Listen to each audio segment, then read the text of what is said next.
الرحمن الرحيم. الحمد لله رب العالمين، والصلاة والسلام على نبينا محمد وعلى آله وأصحابه أجمعين.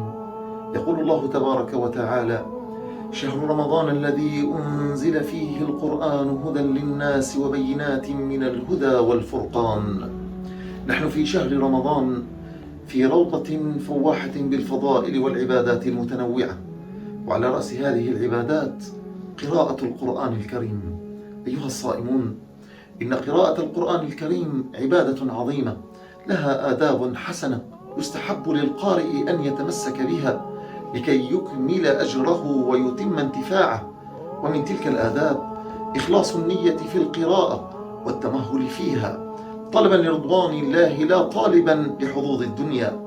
عن جابر بن عبد الله رضي الله عنه قال: دخل النبي صلى الله عليه وسلم المسجد فإذا فيه قوم يقرؤون القرآن، فقال: اقرأوا القرآن وابتغوا به الله عز وجل من قبل أن يأتي قوم يقيمونه إقامة القدح يتعجلونه ولا يتأجلونه.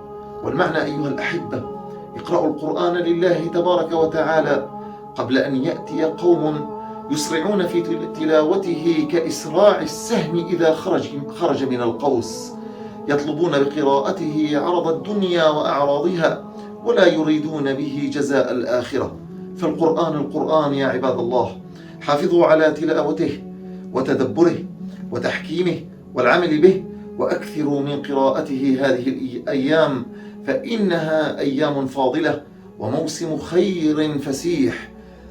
فأروا الله من أنفسكم مع كتابه خيرا، والسعيد من كان القرآن حجة له لا عليه.